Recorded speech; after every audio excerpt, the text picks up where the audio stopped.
علی ان کی شادی ہوئی اور ان کو شادی کے کمرے میں داخل کیا گیا کہ حضرت جائیں. جب وہاں گئے تو وہاں دیکھا کہ سجی سنوری دلہن بیٹھی بیچاری، جو شادی بھی تھی. تو انہوں نے کہا تو کون ہے؟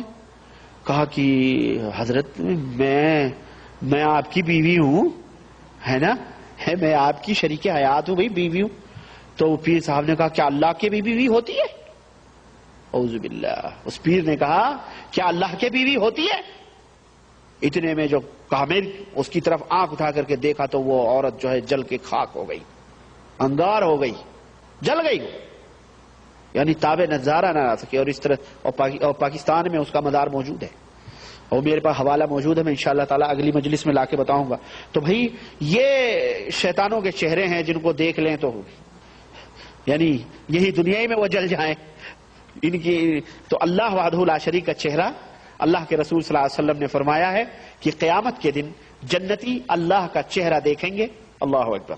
اللہ کا چہرہ دیکھیں گے اور اس طرح سے دیکھیں گے. اللہ کے نبی صلی اللہ علیہ وسلم نے صحابہ سے فرمایا کہ اس طرح تم اللہ کو دیکھو گے جس طرح تم بھرے چاند کو، بدر جو قمر ہوتا ہے چاند ہے نا، خوب شباب پہ 14ویں کا جو چاند ہوتا ہے، اس چاند کو دیکھ رہے ہو. فلا تضارون ولا تضامون، یعنی تضامون کا مطلب یعنی ایسے دیکھو گے کہ یعنی جیسے تم یہاں مل کر کے دیکھتے ہو ایسے نہیں، بلکہ آرام سے اللہ کو دیکھو گے.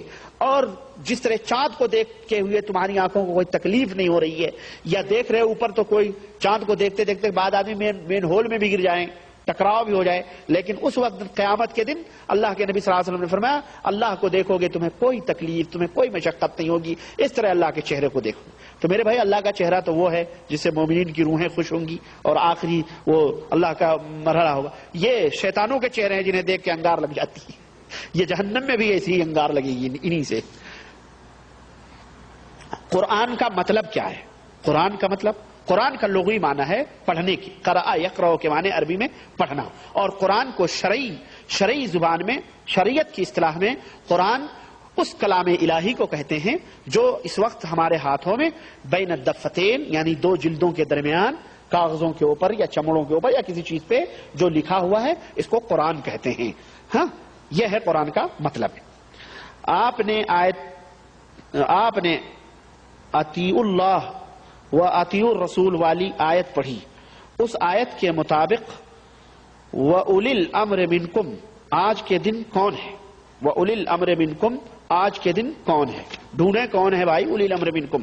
آج آپ مملکت سعودیہ عربیہ میں ہیں، یہاں کے اولات امور ہیں، یہاں اولی الامر منکم ہیں. آپ سمجھ رہے ہیں؟ جو تمہارے اوپر حکمراں ہیں ان کی اطاعت کرو، ان کی تابعداری کرو. اور ایک بات یہ بھی یاد رکھو، اللہ کے رسول صلی اللہ علیہ وسلم نے فرمایا ہے کہ لا طاعت لمخلوق فی معصیت الخالق. اللہ کی نافرمانی میں کسی مخلوق کی اطاعت واجب اور فرض نہیں ہے. آپ یہاں رہیں، اس ملک کے امیر نے، اس ملک کے بادشاہ نے، جو آپ کا کسی بھی ملک میں جو آپ کا امیر المومنین ہے، جو آپ کا امیر ہے، جو آپ کے علاقے کا، آپ کی بستی کا امیر ہے، جو قرآن و سنت کو دستور مان کر کے اور اس کو نافذ بھی کیے ہوئے ہے، اور اس کی اطاعت کریں. یہاں کے امیر نے کہا کہ اشارہ توڑنا ممنوع ہے. اگر آپ اشارہ توڑ کے نکلیں گے آپ گنہگار ہوں گے. سمجھ رہے ہیں؟ یہاں کا اولات امور کا مطلب یہ ہے. اگر یہاں کے امیر یہ کہیں کہ تم زناکاری کرو تو یہ اطاعت حرام ہے، اس کی اطاعت کرنا. کہ نہیں بھائی اللہ نے کہا ہے اولات امور کی اطاعت کرو، چلو سود کھاؤ، چلو حرام کھاؤ، چلو زنا کرو. نہ، اللہ تبارک تعالیٰ نے فرمایا لا طاعت لمخلوق فی معصیت الخالق. اللہ کی نافرمانی میں کسی بھی مخلوق کی اطاعت نہیں. سمجھ آئیے آپ کو؟ تو جو قرآن و سنت کے مطابق، اب کچھ معاملہ یہی معاملہ آئے گا، کچھ معاملات جو اللہ رسول کے ہیں یا نہیں ہیں، امیر نے حکم دیا. مثال کے طور پہ اللہ کے رسول صلی اللہ علیہ وسلم نے ایک فوج بھیجی. جب وہ فوج امیر بنایا ایک صحابی کو، راستے میں لوگوں کا جھگڑا ہو گیا، امیر سے مسلمانوں کا اختلاف ہو گیا. امیر ایک جگہ رکنے کا حکم دیا اور اس نے کہا لکڑیاں جمع کرو. تمام مسلمانوں نے لکڑیاں جمع کی امیر کی اطاعت میں. تمام مسلمانوں نے لکڑیاں جمع کی اور پھر کہا اس میں آگ لگاؤ. اس میں آگ بھی تمام مسلمانوں نے لگائی. اب جناب علی اس نے کہا، امیر نے جب آگ جل گئی کہ میں امیر ہوں اور اللہ کے نبی نے میری اطاعت کرنے کا تمہیں حکم دیا، اس لیے اس آگ میں کودو. ہاں، یہ صحیح بخاری کی روایت میں ہے جناب علی. نبی کریم صلی اللہ علیہ وسلم کی سیرت میں یہ واقعہ موجود ہے. کہا کہ جو ہے کودو. مسلمانوں نے کہا ارے ہم تو اسی آگ سے بچنے کے لیے اللہ کے نبی پہ ایمان لائے اور تم ہمیں جیتے جی اس آگ میں ڈھکیل رہے ہو. دیکھو مسلمانوں کی سوچ. وہ اندھے لوگ نہیں تھے آج ہماری طرح کہ پیر نے کسی عورت سے کہا اور جو ہے پکڑی گئی وہ عورت پاکستان کے اندر. وہ پیر نے کہا کہ تجھے اولاد نہیں ہو رہی ہے، جا کسی نئے بچے کی قبر کھود کے اس میں تو غسل کر نہا، تجھے اولاد ہو جائے گی. چنانچہ وہ ظالمہ عورت گئی، بچہ نیا مرا تھا، اس کی قبر کھود کے اس میں جا کے نہائی. آخرکار پولیس نے اس کو پکڑی اور جیل میں ہے. اسی طرح پیر نے کہا کہ جا تیرے جو بچے ہیں وہ تیرے نہیں ہیں. پیر نے کہا، اور باقاعدہ اردو نیوز کے اخبارات میں باقاعدہ ہیڈنگ کے ساتھ آئے، اردو نیوز نہیں، وہ نمائے وقت جو جنگ وغیرہ نکلتا ہے پاکستان سے. پیر نے کہا تیرے جو بچے ہیں وہ تیرے نہیں ہیں، جا ان کو ختم کر دے. وہ گیا پشاور، اس نے پستول خریدی. پستول خرید کے آیا، 3 نوجوان بیٹے، اور ان کو ایسے سوئے گولیاں مار دی مردود نے. سوئے گولیاں مار دی. بیٹی چیختی ہوئی آئی، اس کو بھی زخمی کیا. بیوی چیختی آئی، اس کو بھی مار دیا، وہ بھی زخمی ہو کے گر گئی. اب بیٹی نے جب یہ معاملہ دیکھا چھت کے اوپر چڑھی، مارے ڈر کے کودی تو وہ بیچاری وہ بھی لنگڑی ہو گئی. اس طرح پولیس نے جب اس کو پکڑا جیل میں گیا تو پوچھا تو نے ایسا کیوں کیا؟ کہا ہم کو فلانے پیر نے حکم دیا تھا کہ وہ تیری اولاد نہیں، جا اس کو تو مار دے. میں نے جب یہ خبر پڑھی میں نے کہا پیر کو کیسے معلوم کہ اس کی اولاد نہیں ہے؟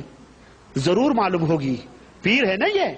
ہاں یہ مریدینیوں کے ساتھ یہی سب کرتے ہیں. اس لیے اس نے صحیح نام تو نہیں بتلایا کہ کون گیا تھا کون نہیں گیا تھا. اس لیے اس نے کہا تیری اولاد نہیں ہے، جا. اس کو پتا تھا اچھی ڈھنگ سے کس کی اولاد ہے، اس لیے مروا دیا. تو وہ صحابہ تھے، وہ اندھے نہیں تھے کہ اسے پیروں کے فقیروں کے اس میں آئے. اللہ کے نبی صلی اللہ علیہ وسلم کے پاس لوٹے، کہنے لگے ہم تمہاری بات نہیں مانیں گے، ہم تو اسی آگ سے بچنے کے لیے تو ہمیں اللہ اور اس کے رسول پہ ایمان لائے. پلٹ کے آئے، اللہ کے نبی صلی اللہ علیہ وسلم کے سامنے مسئلہ رکھا کہ اللہ کے نبی اس طرح سے ہم کو اس نے حکم دیا. اللہ کے نبی نے فرمایا اللہ کی قسم اگر اس معاملے میں تم اس امیر کی بات کو مان لیتے اور آگ میں کود جاتے تو قیامت تک اسی کے اندر تم جلتے رہتے، تمہیں جنت حرام کر دوں. اللہ اکبر. میرے بھائی میرے عزیز، یہ ہے اصل چیز، سمجھ رہے ہیں؟ تو اولی الامر میں حکمراں، اولاد امور جو ہیں، جو قرآن و سنت کے دستور کو نافذ کرتے ہیں، ان کی اطاعت کرنا. یہ نہیں کہ ہمارے وزیروں کی یا اپنے ملکوں کے پارلیمنٹ کے لوگ جو ہیں ان کی اطاعت کرنا کہ سود بھی کھاؤ سب کھاؤ چلو نہیں. جہاں تک جائز حد تک ہے وہاں تک آپ ان کا تعاون کریں، جہاں حرام ہے اس کا بائیکاٹ کریں، بات خلاص، اس کو نہ مانیں. اچھا یہ بھی ہو گیا جناب. جنتی جماعت پر قلم سے اور زبان سے جہاد کرنا فرض ہے. اسی انداز میں آپ نے بتایا تھا کیا جہاد بالسیف یعنی ہتھیار سے کرنا بھی ہر ایک پر فرض نہیں؟ بے شک جہاد بالسیف ہم نے یہ بھی بتلایا تھا کہ زبان سے جہاد کرنا جنتی جماعت کا فرض ہے، قلم سے جہاد کرنا اور جنتی جماعت کا فرض ہے، اور تلوار بھی میں نے بتلایا کہ ضرورت پڑے گی تو دین کو غالب کرنے کے لیے تلوار سے جہاد کرنا جنتی جماعت کا شیوا ہے. یہ میرے بھائی بے شک فرض ہے یہ تلوار سے جہاد کرنا، اور ضرورت پڑے گی تو وہ بھی آئے گا معاملہ.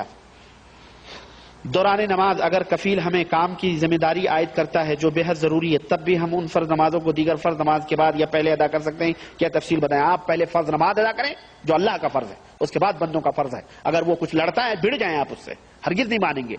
کیوں؟ اللہ کا حکم ہے، پہلے اس کو پورا کریں پھر کفیل کی بات آئے گی. اور ایسا کفیل کمینہ ہے جو آپ کو نماز کے وقت کہے نہیں نماز چھوڑو اور یہ کرو.